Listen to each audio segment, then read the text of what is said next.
Praise the Lord, hallelujah. आप सबको जय मसीह की।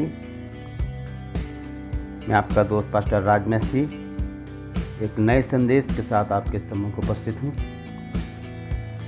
आज पूरा विश्व मदर डे के रूप में मना रहा है और आज का मेरा ये संदेश इसी ही विषय पर है।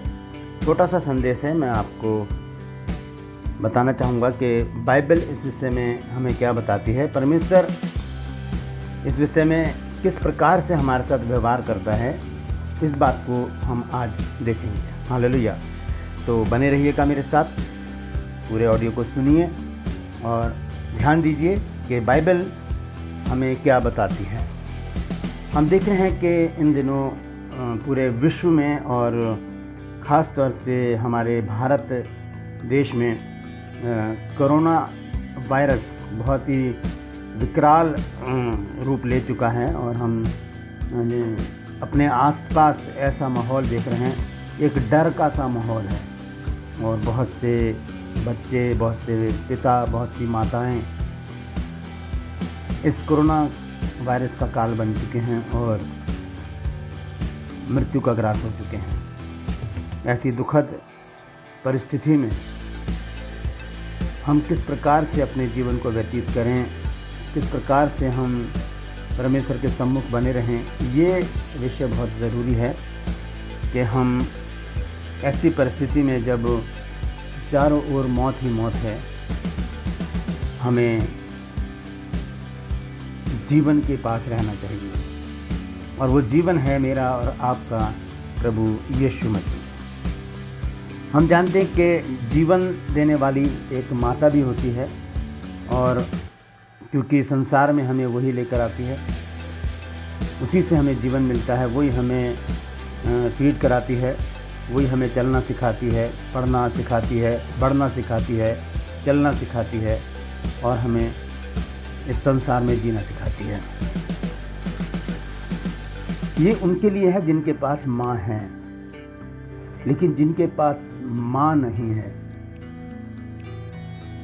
उनके लिए क्या व्यवस्था है, वो किस प्रकार से अपने जीवन को व्यतीत करें, किस प्रकार से अपने जीवन में आगे बढ़ें, क्या है उनके पास ऐसे साधन, ऐसी व्यवस्था जिसके द्वारा वो एक माँ की कमी को दूर कर सकें। हम बाइबल में देखते हैं, क्योंकि बाइबल एक सच्ची पुस्तक है और बाइबल ही हमें सांत्वना देती है, शांति देती है, ढाढ़स बंधाती है और हमारा हियाव भी बढ़ाती है, हमें जीना सिखाती है। तो बाइबल से आज हम देखेंगे माँ के विषय में, क्योंकि मैं उस विषय पर ज़्यादा फोकस नहीं करूँगा कि माँ कौन है, यीशु मसीह की माता कौन थी या किसकी माता ने क्या किया। मैं ये बात आज आपके साथ नहीं करूँगा। मैं कुछ अलग और ख़ास बात आपसे करना चाहता हूँ। मैं बाइबल के परमेश्वर को आपके सम्मुख लेकर आना चाहता हूँ, जिसको मैंने जाना है और मैं चाहता हूँ कि जो लोग अभी तक परमेश्वर को नहीं जाने हैं, उसके रूप को नहीं जाने हैं, वो आज इस संदेश के द्वारा जान जाएं कि परमेश्वर किस रूप में हमारे साथ खड़ा रहता है, हमारी सहायता करता है, हमारी मदद करता है और हमें लेकर चलता है। कुछ वचन है, मैं आपको पढ़कर सुनाऊंगा और आप देखेंगे कि किस प्रकार से, किस अद्भुत रीति से हमारा जो परमेश्वर है वो हमें लेकर चलता है, हमारी देखभाल करता है, हमारी अगुवाई करता है और हमें आगे बढ़ने में मदद करता है। हालेलुया। हम देखते हैं कि संसार में बहुत से लोग ऐसे हैं जिनके पास माता पिता नहीं है। उनका जीवन कैसा हो जाता है हम अच्छी तरह से जानते हैं। कुछ लोग होते हैं जो खुशकिस्मत होते हैं, जिनके लिए दरवाजे खुले होते हैं और वो अच्छी जगह पहुंच जाते हैं। लेकिन बहुत से लोग जिनके पास माता पिता का साया नहीं होता, वो बिगड़ जाते हैं, वो गुंडे मवाली वाली ज़िंदगी जीने लगते हैं और उनका जीवन एक ऐसा जीवन हो जाता है कि समाज में वो रहने लायक नहीं होते, समाज उनसे नफ़रत करता है और उनसे दूर ही रहता है।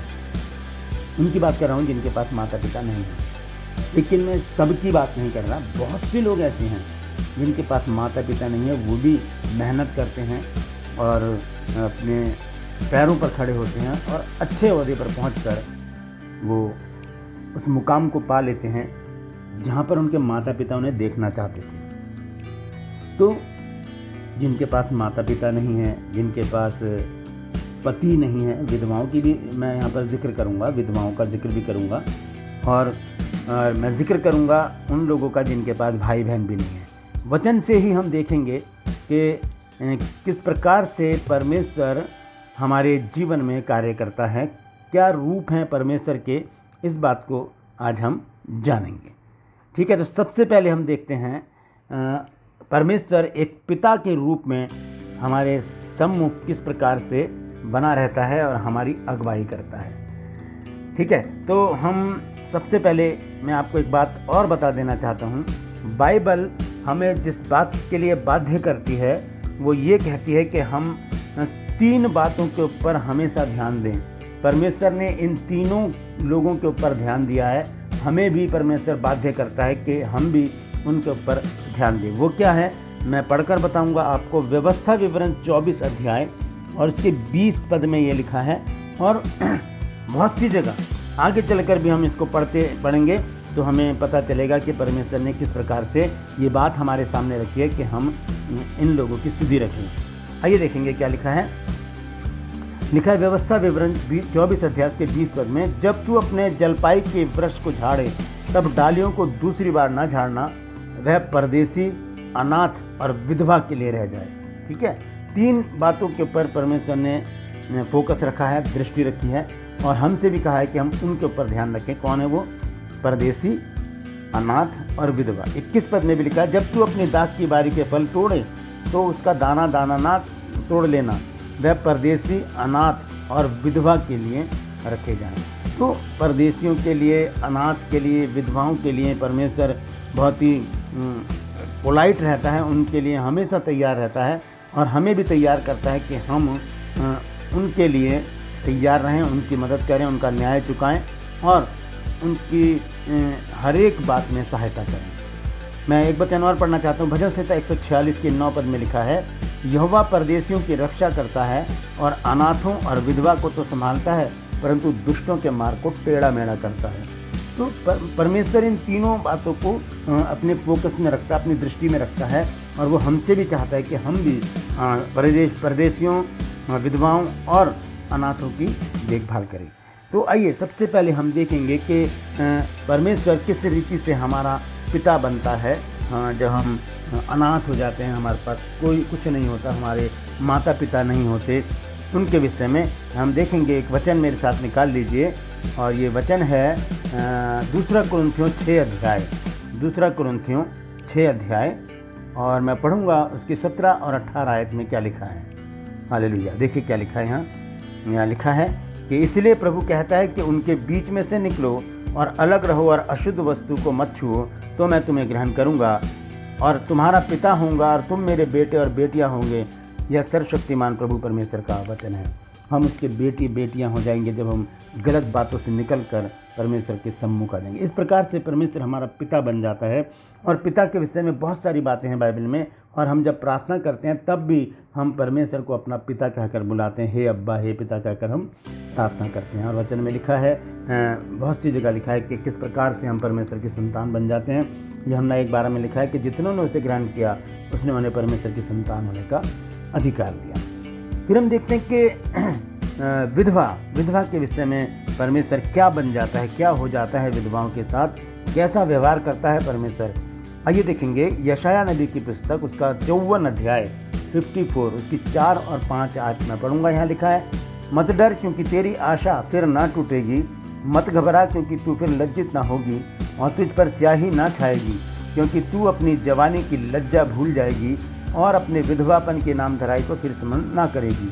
क्यों? अब ध्यान से सुनिए 5वें पद में क्या लिखा है, क्योंकि तेरा कर्ता तेरा पति है और उसका नाम सेनाओं का यहोवा है, और इज़राइल का पवित्र तेरा छुड़ाने वाला है, वह सारी पृथ्वी का भी परमेश्वर कहलाएगा।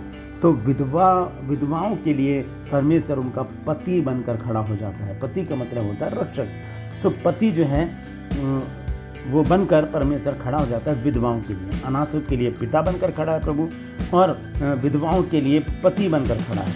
और उसके बाद हम देखते हैं जिनके पास भाई बहन नहीं है और वो तरसते हैं अपने भाई बहनों के लिए, उनके विषय में बाइबल क्या कहती है। रोमियो 8 अध्याय और उसका 29 पद में पढ़ूंगा। यहाँ पर इस प्रकार से लिखा है, क्योंकि जिन्हें उसने पहले से जान लिया है उन्हें पहले से ठहराया भी कि उसके पुत्र के स्वरूप में हों, ताकि वह बहुत भाइयों में पहलौठा ठहरे। प्रभु यीशु मसीह के विषय में ये बात है कि जब हम उसके स्वरूप में बढ़ते चले जाते हैं, उसकी आत्मिकता में बढ़ते चले जाते हैं, तब हम प्रभु यीशु मसीह के संगी वारिस बन जाते हैं, उसके भाई बन जाते हैं। यहाँ पर लिखा है कि भाई बहन बन जाते हैं। यहाँ लिखा है कि वो बहुत भाइयों में पहलौठा ठहरेगा ना। तो हमने देखा है कि परमेश्वर अनाथों का पिता बन जाता है, विधवा का पति बन जाता है, और जिनके पास भाई बहन नहीं उनका वो भाई बन जाता है। फिर अंत में हम माता के विषय में देखेंगे कि आज चूँकि वुमेंस डे है तो ये विषय बहुत ज़रूरी है इस विषय में जानना कि वचन क्या कहता है माता के विषय में।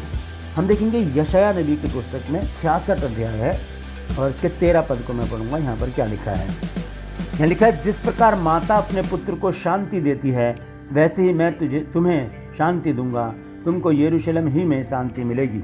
यहाँ पर यरूशलेम का अर्थ है घर, रोटी का घर। तो हमारे घर में ही परमेश्वर हमको शांति देगा। यहाँ पर लिखा है, जिस प्रकार माता अपने पुत्र को शांति देती है। एक माँ किस प्रकार से अपने बच्चे के साथ रहती है। वो दुखी होता है तो उसके सर पे हाथ रखेगी, अपने गोद में उसके सर को रख लेगी, सर पर हाथ फेरेगी, उसके कहेगी चिंता मत कर बेटा, मैं तेरे साथ हूँ, मैं तेरी सहायता करूँगी, तू चिंता मत कर, सब हो जाएगा, टेंशन मत ले। इस प्रकार से माता, जो हमारी माता होती हैं, शारीरिक माँ जो होती है हमारी, वो हमारे लिए बहुत कुछ सोचती है और हमारी सहायता करती है, हमें ढाढ़स बंधाती है, हिम्मत बंधाती है, हमें उठाकर खड़ा करती है ताकि हम निराश ना हो जाएं, हम ऐसी परिस्थिति में ना आ जाएं कि हमें अपने आप को असहाय समझें। इसी प्रकार से परमेश्वर हमारी माता बनकर खड़ा हो जाता है। किनके लिए? जिनके पास माता नहीं है। यहाँ लिखा है, जिस प्रकार माता अपने पुत्र को शांति देती है, वैसे ही मैं भी तुम्हें शांति दूंगा, तुमको यरूशलेम में ही शांति मिलेगी। हालेलुया।